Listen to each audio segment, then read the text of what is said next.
This is the Fisher & Paykel Vitera mask. I'm going to show you how to put it together.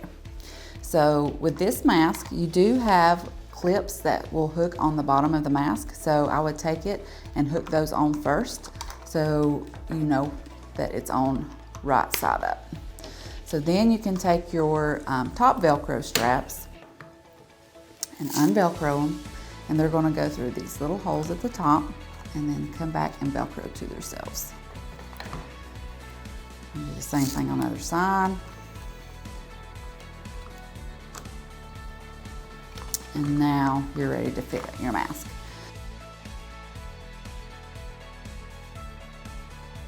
You're going to take your mask and then you're going to put it over your nose and your mouth, and then pull this part down in the back. And you'll come around and put your hook in on each side. And it's easier to do one at a time. Some people try to do both hooks at the same time. It's easier to try to feel for your hole to hook it into and then hook it. So once you get everything hooked up, you can take your Velcro straps and adjust it to where needed. So kind of keep them even on both sides when you're adjusting these, and just get it snug enough where it's comfortable to your face. Same thing with the top straps. Just get it where it's comfortable. Not super tight, should always be able to get a finger underneath each strap. Go ahead and apply your pressure to the mask. Then you can make the fine adjustments and make sure your mask is sealed off. You do have an adjuster up here on this mask. It's a Velcro, so if you need to tighten from top to bottom, you also can unvelcro up here and tighten that up as well.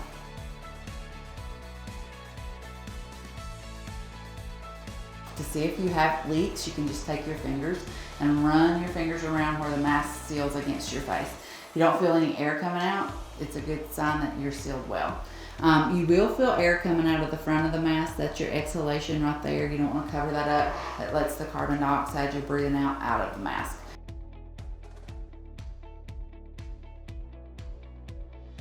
You do have a quick release on here, so these actually just pull right off, and this will stay in your tubing. However, sometimes you'll get a new mask and your old tubing will not fit.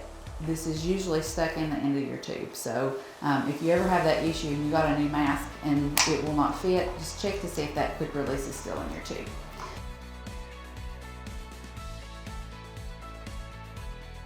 So with this mask, you're going to wash it once a week in mild soap and water.